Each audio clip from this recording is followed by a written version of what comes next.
Dr. Veylix had never considered humans to be particularly remarkable. He had read the reports, watched the recordings, even interviewed a few human researchers before being assigned this project. But he still believed that, at their core, they were just another primitive species that had gotten lucky with evolution. That belief was about to be shattered. As he stepped off the shuttle onto Earth's soil for the first time, he inhaled deeply, his multiple respiratory vents processing the planet's atmosphere. It was rich, almost intoxicating, brimming with the sense of a world teeming with untamed life. The human city before him sprawled out like a chaotic web, nothing like the symmetrical, ordered structures of his own people. Yet, what caught his attention was not the city but the creatures that moved within it, beasts that should have been dominant, following humans like obedient subordinates. A massive canine, its fangs long enough to puncture armor, sat patiently beside a human, its gaze locked onto its master with absolute loyalty. Veylix narrowed his eyes. This was not normal. The research facility assigned to him was located near a vast nature reserve, a place where Earth's apex predators roamed freely in controlled environments. It was meant to be the perfect vantage point for his study. His first subject of interest? The human-canine bond. It had been well documented that dogs were among the first animals domesticated by humans. What had baffled xenoanthropologists for centuries was how other species had attempted domestication, but none had managed to form the type of bond humans shared with their animals. Veylix watched through the observation deck as a human trainer worked with a large wolf hybrid. The creature should have been wild, unpredictable, yet at a single hand signal from the trainer, it stopped mid-motion and sat, awaiting further instruction. The creature's obedience was instantaneous. How? Veylix muttered to himself, his voice barely above a whisper. Respect, came a voice behind him. He turned to see a human researcher, Dr. Helena Carter, approaching with a confident stride. She gestured toward the wolf. It's not about control. It's about trust. Mutual understanding. Veylix frowned. Trust? Understanding? These were not concepts apex predators abided by in his experience.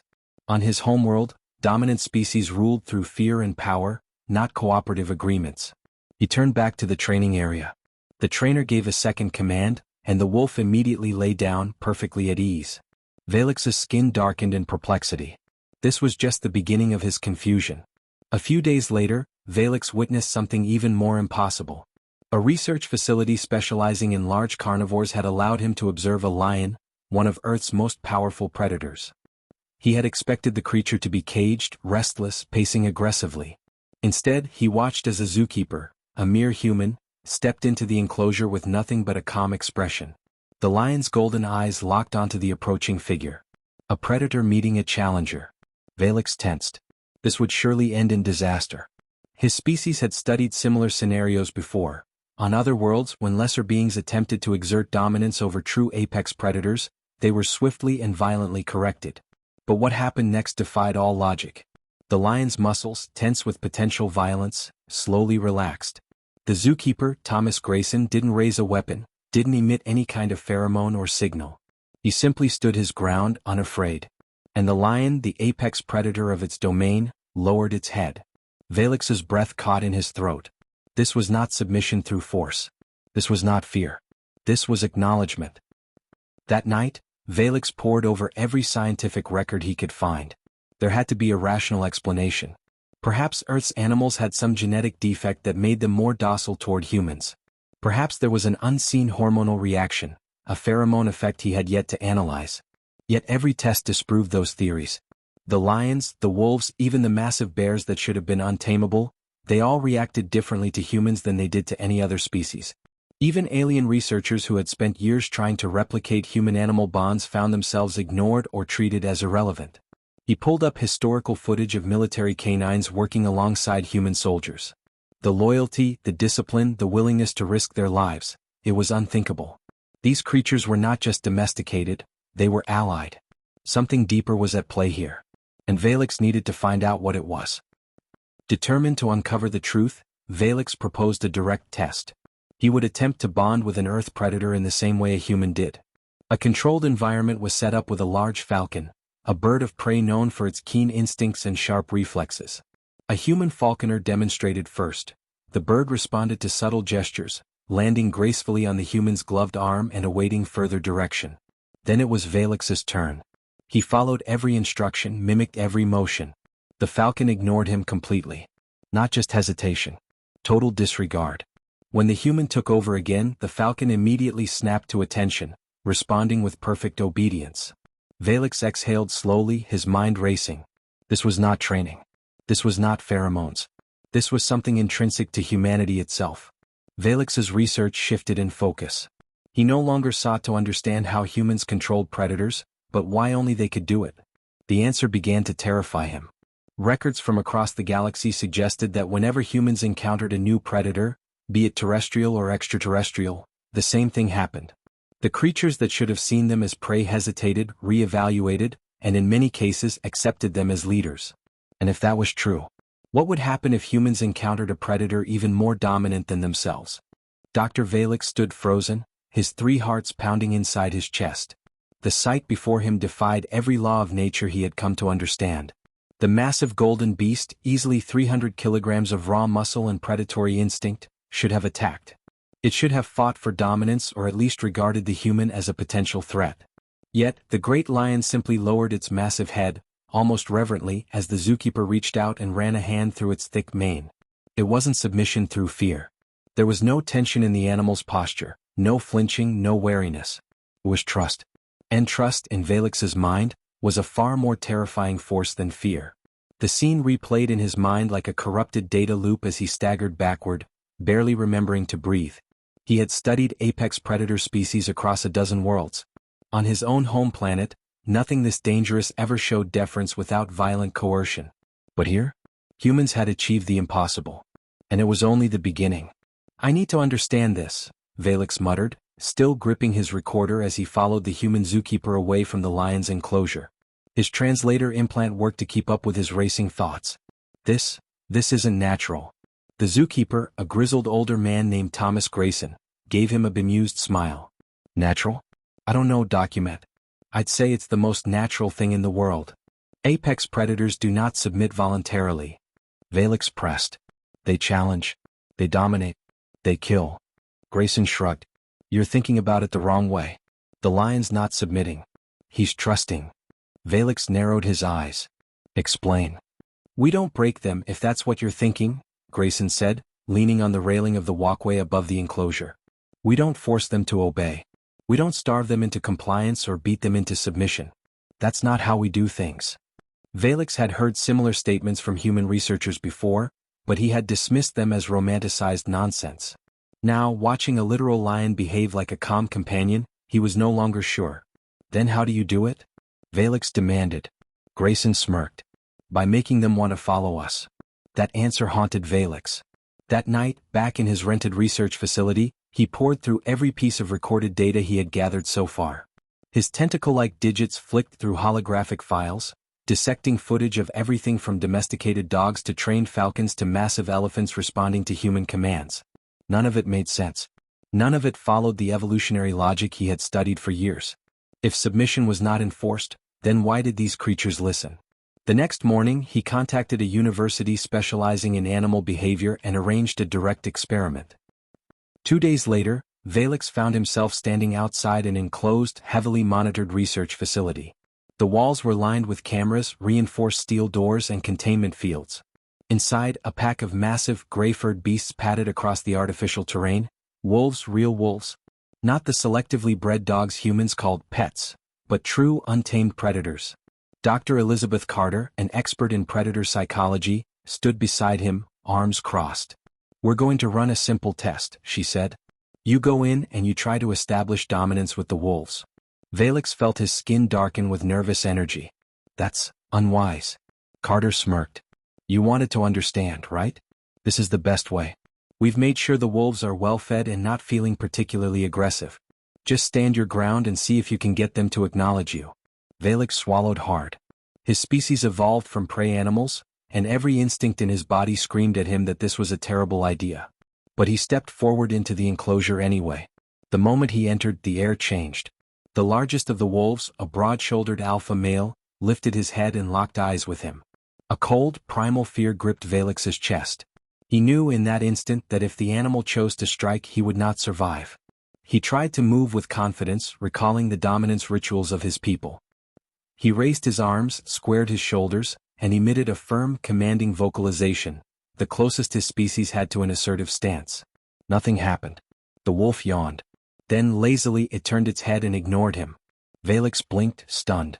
The other wolves barely reacted to his presence, treating him as an irrelevance. He wasn't a threat. He wasn't a leader. He was nothing. A soft chime sounded, signaling the entrance of another person. Dr. Carter walked in. And everything changed. The same wolf that had ignored Veylix immediately perked up at the sight of the human woman. Its ears twitched forward, eyes alert. The other wolves followed suit, their attention shifting entirely to her. She didn't raise her arms. She didn't issue a command. She simply stood there, calm and unafraid. The alpha wolf huffed and stepped forward, brushing past Veylix as if he were invisible, and sat attentively before Carter, waiting. Veylix's mind reeled. It wasn't pheromones. It wasn't physical dominance. It was something deeper. How? He whispered. Carter crouched down and ran her fingers through the wolf's thick fur. It's not about force, Dr. Veylix. It never was. It's about presence. Leadership. Wolves, lions, eagles, they all recognize something in us that they don't see in other creatures. Veylix looked at her, still unable to comprehend. And what do they see?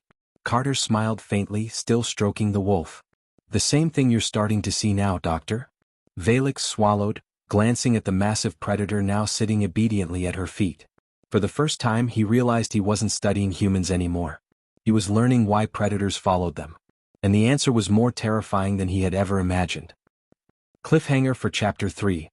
Veylix reviews historical records and discovers that humans didn't just tame wolves, lions, and falcons. They had bonded with apex predators across worlds. What if this ability wasn't just limited to Earth? Veylix couldn't sleep. The encounter with the wolves haunted him. The way they had disregarded him yet responded instantly to the human, Dr. Carter, defied everything he understood about dominance and hierarchy. But what troubled him even more was the sense that he was missing something deeper. So he turned to history.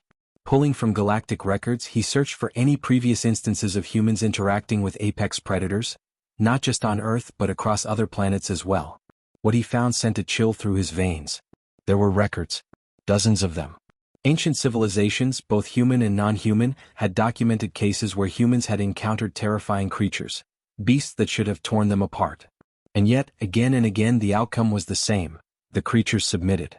And in some cases, they even followed. The first reports came from early human colonization efforts. On some of the first exoplanets settled by humanity, survey teams encountered highly aggressive wildlife that had decimated previous alien expeditions. These creatures, massive, fast, and deadly, had remained an unsolvable problem for other species. Yet when humans arrived, the attacks diminished. Some creatures still resisted, but others adapted, seemingly choosing to acknowledge humans as something more than prey or competition. Veylix pulled up a case study from the planet Xorvath 7, a world infamous for its monstrous, six-legged predators. The local species, called Velmyra stalkers, had wiped out 2 entire alien research teams before the humans arrived. And yet, within 1 generation, the humans had not only survived but had tamed the stalkers. The creatures were seen running alongside human hunting parties, acting as both guardians and trackers. Oh, how was this possible? Veylix's appendages trembled as he read account after account. Each one reinforced the impossible truth. It wasn't just Earth's predators that humans commanded. It was any predator. The next day, Veylix arranged another experiment, this time one of his own design. He gathered footage of various apex predators responding to humans, from wolves and lions to creatures from distant worlds. He then ran them through an advanced pattern recognition algorithm designed to detect subconscious micro-expressions and behavioral cues. The results were staggering. Across species, across planets, the response was the same. Creatures hesitated in the presence of humans, their aggressive instincts wavering. Even those that eventually attacked showed moments of uncertainty, as if some deep, primal part of them was confused. Veylix named this phenomenon the human aura effect, a yet unexplained force that made even the deadliest predators acknowledge humanity as something above them. But that wasn't the worst part. As he continued his research, he found classified military files detailing how certain human soldiers, those trained in special operations, could walk unscathed through environments filled with predatory creatures that should have torn them apart.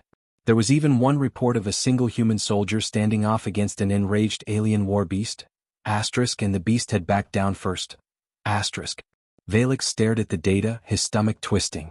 Humans didn't just dominate predators. Predators feared them. Determined to verify his findings, Veylix reached out to a human specialist, Dr. Helen Vasquez, an ethologist who had worked on multiple frontier worlds. He secured a meeting at her remote research outpost on Mira 4, a planet known for its dangerous wildlife.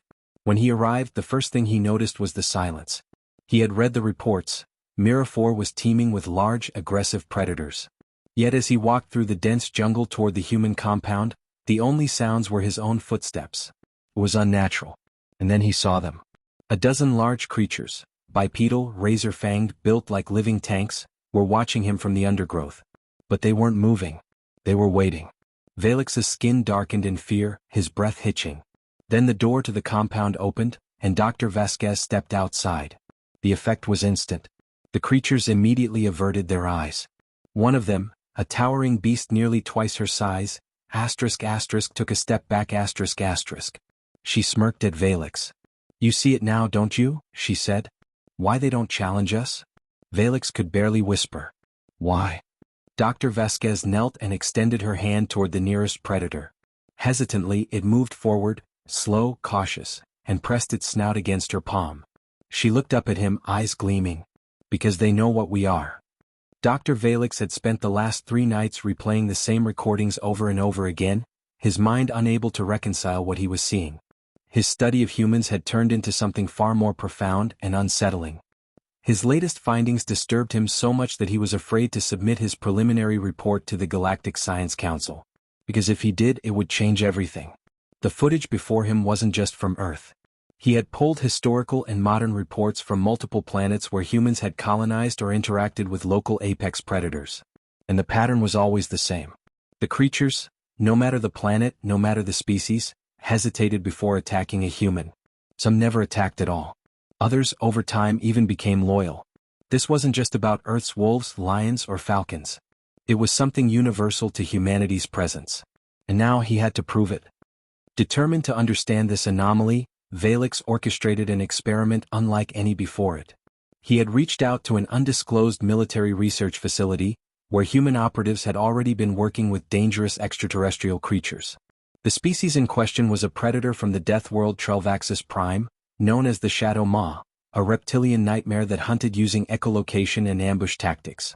It was aggressive, highly intelligent, and had resisted every form of domestication attempted by non-human species. Until humans tried. Veylix was granted access to a controlled testing zone, where a Shadow Maw would be released into an enclosed environment with a trained human handler. The goal? To observe the initial interactions. As the gates of the enclosure slid open, Veylix's breath hitched. The Shadow Maw slithered forward, its onyx-black scales gleaming under artificial light. Its glowing amber eyes locked onto the lone human standing in the center of the containment field. It should have attacked immediately. Instead, it hesitated. Veylix's tendrils trembled as he observed, taking rapid notes. The Shadow Maw should have viewed the human as prey, an intruder in its domain.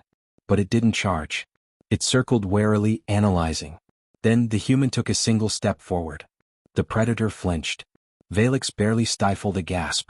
That reaction, that flinch, was not from fear, nor was it the calculated wariness of a hunter evaluating its prey. It was recognition. After the test concluded, Veylix demanded an immediate interview with the handler, a human named Sergeant James Holloway, a veteran of interstellar survival operations. "You saw what it did," Veylix said, trying to keep his voice steady. "That hesitation. That pause. The Shadow Maw doesn't do that with other species."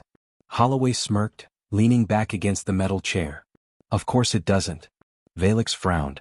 "Then why did it do so with you?" Holloway folded his arms. "Because I didn't act like prey." Veylix clicked his recorder on. "Explain." Holloway nodded. "Predators, they don't just look at size or strength. They read confidence, presence, body language. Humans don't challenge apex predators head-on, but we don't cower either. We meet them eye to eye, let them know we see them, but we don't run. And we don't panic." Veylix's appendages twitched. "So you're saying, it's a psychological battle?" "More than that," Holloway said. "It's instinctive. The moment I walked into that enclosure, that Shadow Maw knew, I was not afraid of it.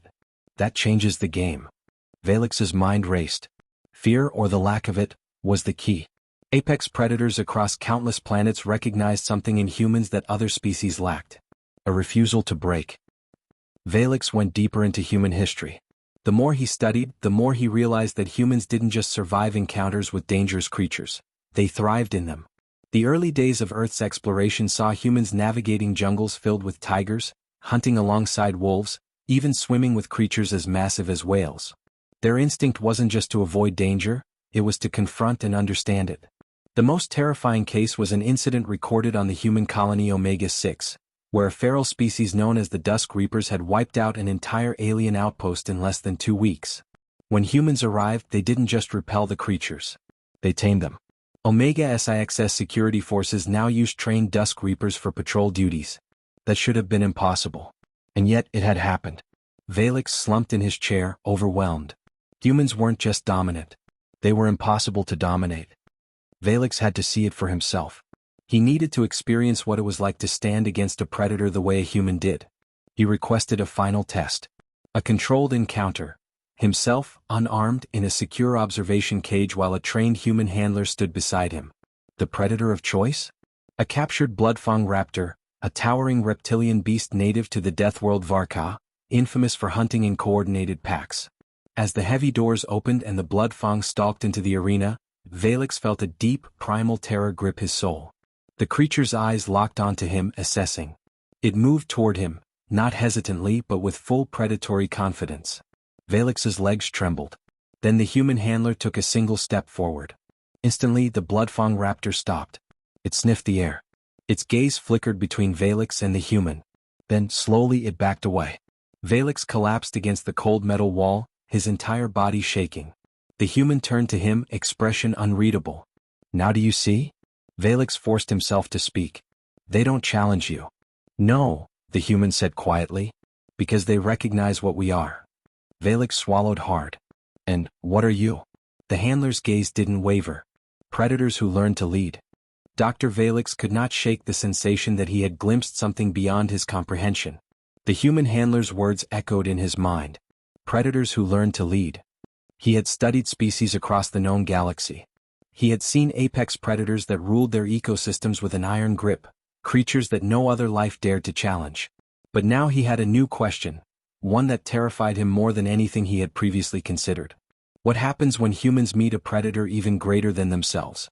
The answer was waiting for him, deep within the archives of the Galactic Science Council. And it was horrifying. Veylix pulled every classified file he could find, seeking evidence of creatures so dominant that not even humans could break them. He came across fragments of reports, whispers of encounters that the Council had buried.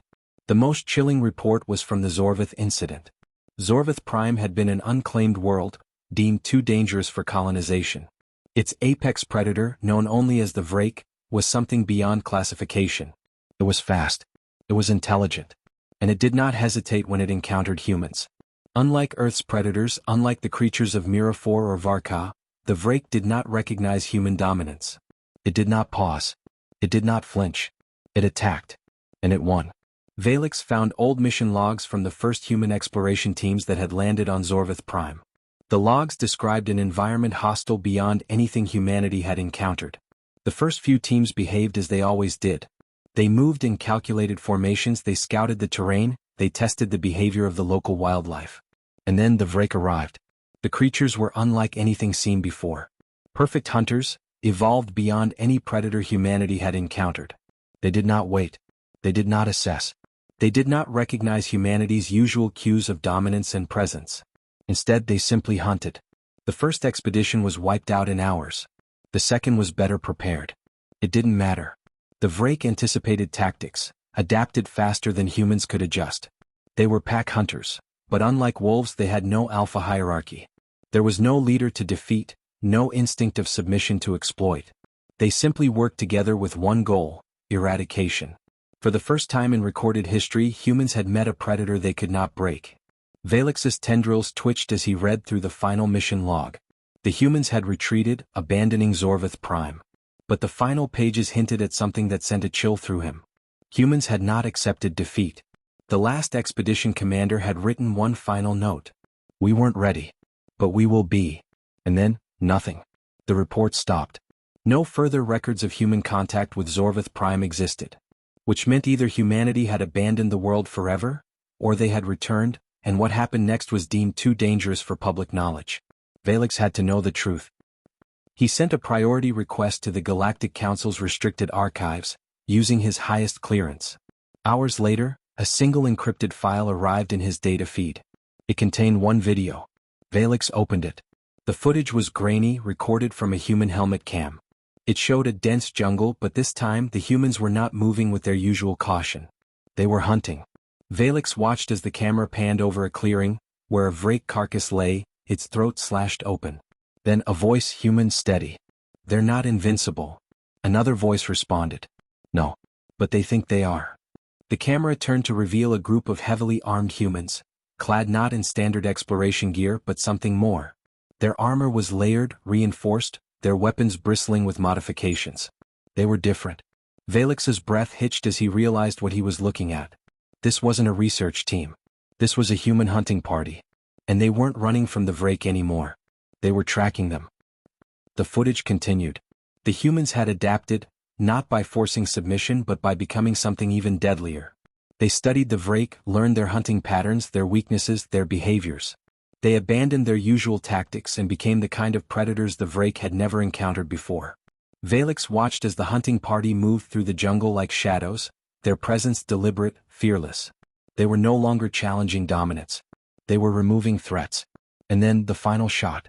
A Vrake, a massive one larger than the others, stalked into the frame. It spotted the humans and charged. Veylix's heart pounded as he expected the human to hesitate. They didn't. The leader of the hunting party stepped forward, calm, unshaken, and raised a blade coated in some unknown substance. The Vrake stopped. Veylix's eyes widened. This was different. The Vrake wasn't hesitating from recognition. Was afraid. Then the human spoke, voice cold. "Now you understand." The video ended. Veylix sat in silence, his mind unraveling everything he had just seen. The Vrake had once been the ultimate predator, the one creature that had defied human dominance. And the humans had adapted. They had learned. They had returned to Xorvath Prime, not to conquer, not to tame, but to eradicate the one thing that refused to acknowledge their authority. The Vrake had been invincible. Until they met something worse. Veylix exhaled slowly, his entire perception of humanity shifting. They weren't just a species that could command predators. They were a species that could become one when necessary. Dr. Veylix stared at the incoming transmission with a sinking feeling in his gut. Xorvath Prime had gone silent. The last report from the Galactic Council's long-range observation stations had been brief and chilling. All contact lost. No signs of distress. No distress beacons activated. The planet has simply gone dark. That shouldn't have been possible. Humans had spent years reclaiming their foothold on Xorvath Prime, turning the Vrake from invincible predators into prey. So why had the planet fallen silent? Veylix wasn't sure what was worse, the idea that the Vrake had somehow recovered, or the terrifying possibility that the humans had found something even deadlier than themselves. He needed answers. And he was going to get them firsthand. Against all logic, against the warnings of his peers, Veylix boarded a classified expedition shuttle bound for Xorvath Prime. The crew consisted of hardened human operatives, their expressions grim but determined. Their leader, Captain Elias Hart, had been among the first to survive an encounter with the Vrake, and had been one of the few to come back stronger. "You really think this is a good idea?" Hart asked as Veylix strapped into his seat. "No," Veylix admitted. "But I need to understand." Hart's grin was humorless. "Then pray we don't find what I think we will." The descent was smooth, eerily so. There were no interference signals, no signs of battle, no distress beacons. But as they breached the atmosphere, the first thing they noticed was the lack of movement. Xorvath Prime had once been a nightmare of shifting shadows and stalking predators. But now, even from high altitude, there was nothing. No signs of human outposts. No signs of the Vrake. Just a dead world. The human settlement at Outpost Valkyrie had been one of the most heavily fortified locations on the planet. But as the shuttle touched down at its landing bay, the team was greeted with nothing but silence. No guards. No activity. Not even bodies. Veylix shivered. Where are the humans? Hart's jaw tightened as he motioned for his squad to move in. The corridors were still powered, systems running as though nothing had happened. The food in the storage halls was fresh, untouched. Personal effects lay scattered, abandoned. It was as if every single human had simply walked away from their posts and disappeared. And then they found the first message. Carved deep into the reinforced steel of a command room wall, as though clawed by inhuman hands. They listened. Veylix's hands trembled as he ran his scanner over the message. The grooves were too deep, the pressure too precise. Whatever had written this had not been human. Hart's expression was grim. Whoever, or whatever, they were hunting, Veylix murmured. Something answered. The deeper they ventured into the outpost, the more disturbing the findings became. Equipment remained functional. Weapons were untouched. But more messages were scrawled across walls, floors, and doors, each one more chilling than the last. We crossed the line. They saw us. We are not the hunters. Veylix's skin darkened in horror. The humans had believed themselves the dominant species. They had adapted, hunted the Vrake, turned the ultimate predators into prey. But in doing so, they had attracted the attention of something far worse. And now humanity had vanished. The first sign of movement came when they reached the central surveillance hub. The security footage was corrupted, static-ridden, but brief fragments remained. The first clip showed a human patrol outside the base, scanning the jungle. The timestamp showed it had been recorded just days before the planet went silent. Then, without warning, they stopped. One by one, their heads turned, not toward something approaching but upward toward the sky. Then the feed cut out. Hart exhaled slowly. They weren't wiped out in a battle. Veylix's voice was barely a whisper. They were taken? The final discovery was made deep beneath the outpost. A hidden containment facility, one that had not been listed in any of the reports Veylix had access to. The reinforced doors had been ripped open from the inside. And inside the chamber was a single massive cage. It was empty. But there was another message carved deep into the floor. IT was never animal. Veylix stumbled back. What were they hunting? Hart's face was unreadable. Something that understood what they were doing. Veylix's mind reeled. Humans had spent years hunting the Vrake, proving their dominance over apex predators. But what if, in doing so, they had inadvertently issued a challenge? Not to an animal, but to something else entirely. Something that had been watching. Something that had answered. And something that had decided to hunt them back. Before they could leave, Hart's team found one last recording, buried deep within the outpost's emergency logs. It was audio only. The voice was distorted but unmistakably human. We thought we were alone in the food chain. We were wrong. We woke something up.